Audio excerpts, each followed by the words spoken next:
L'approche P20, en fait, vise à collecter les données qui concernent les personnes les plus faibles, les plus vulnérables.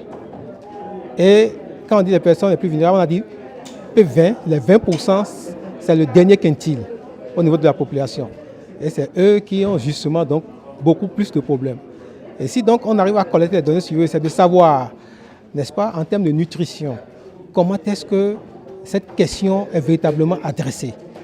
En termes de l'état civil, est-ce que les pauvres ont les moyens de pouvoir se faire enregistrer afin donc de les intégrer dans le système de planification, prendre leurs besoins en compte, n'est-ce pas, pour pouvoir d'une certaine manière répondre à ces besoins et mettre en place les projets qu'il faut, les projets de qualité.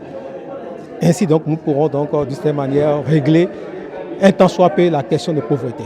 Les participants d'aujourd'hui, je pense, viennent d'horizons divers, donc de plusieurs secteurs. Donc je peux, sans me tromper, dire que tous ceux qui étaient à l'atelier, peut-être ceux qui étaient invités, en incluant ceux qui ne sont pas là, constituent effectivement l'échantillon qu'il fallait pour faire de bonnes propositions par rapport à l'initiative. Il faut mesurer et à partir de la mesure, prendre les décisions qui s'imposent. Et à partir du recensement, qui sert donc de base pour les enquêtes, faire les études spécifiques qu'il faut.